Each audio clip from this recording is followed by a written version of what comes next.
Hey Geeks, Tim Tibbetts here with MajorGeeks.com, and today we're going to take a look at Kaspersky Cleaner. That's right, what looks like yet another drive cleaner to consider.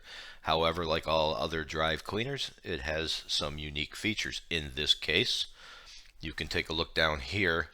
Obviously, you can just start scanning, off you go, but by lining your mouse over, you can see that you have your system cleanup, which is pretty much your basic clean your drive and your recycle bin.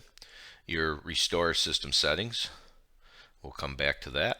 Private browsing and remove activity traces. So this is actually tossing in a bit of privacy and security along with the drive cleaning with some tweaks. So let's hit the start scan. It's pretty fast, and we'll kind of walk you through those 4 sections if you're interested. It will find whatever it considers problems. However, one of the reasons I showed you those prior 4 is you can always come back and tweak it from there one at a time, or take a look at what it is it's going to do for you, clearing the temp folder, system folder. Everything else that's green is already cool, as you can see. Kind of neat. A bunch of stuff in here you don't see on other programs. Let's run back here and take a look at the system settings. It fixes some Internet Explorer issues and points out everything else that's okay. Let's go back again, head over here, and again, you might want to look at these quickly, especially the first time you run it, so that you know exactly what it's doing. As you can see, the Windows logging blocked the use of my ads ID by application, so it adds some of the Windows 10 privacy settings in there as well as cleaning. So, and finally, activity traces. So you can quite simply click fix and be done. You can run back home at any point, and again, we'll briefly just look at some of the things that it can do. The system cleanup. It didn't have the Chrome clear cache. I use Chrome quite a bit, so that's kind of a bummer. It has Safari, so in other words, this isn't properly detecting your browser exactly. It's just looking at the default folders and settings and using those, because I do have Chrome installed, yet it didn't seem to spot it. So you're going to spend a minute looking in here, and keeping in mind this is a beta, so there's a little bit of risk running a beta. So if you're not comfortable with a beta, you don't run betas, then you're welcome to run away now.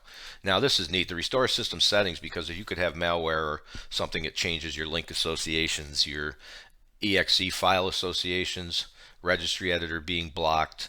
How well these will work, I don't know, because I don't really have any of these problems right now. But as you can see, there's a lot of little tweaks in there as well as in the private browsing. So once again, there's your Windows 10 privacy settings. So basically, you can look at Kaspersky Cleaner as a privacy tool as well as a drive cleaner. They're not the only ones who claim to be a privacy tool with the drive cleaner, but they do some pretty neat things in here. The other ones do not. So once again, as you can see, Google Chrome clear cache is not set up. So I like it. I mean, there's a lot of things in here that can fix a lot of different problems. You can see there's disable your CD, DVD, Windows Update being disabled. It did detect that properly. Windows Explorer show extensions for known file types. Little stuff like that can save you digging around in your computer for it. So once again, you click Start Scan. The program is not portable. It will install on your machine, and when it does, it's actually small, so it's going to download another 25 or 30 megs to get the whole problem. So if we hit Fix, you can see that bar ripping through. It tells you it's done everything, offers links to their other programs, takes notes, and you're going to need to restart your computer to apply the changes, and that's it. Another interesting feature right there, roll back your changes. So simply click on that, wait a minute. If you have some issues, you come back up. We changed everything back, and no damage was done. So that's handy if you reboot and something happened that you can't find in a setting and you don't know how to get it back. You're better off at that point reverting. But if it works for you, you probably won't have it. But not too many programs offer that ability, but probably because you're tweaking settings. So there you go. Works pretty well. Remains in beta for the time being. And as always, click on that little subscribe over there. That's handy.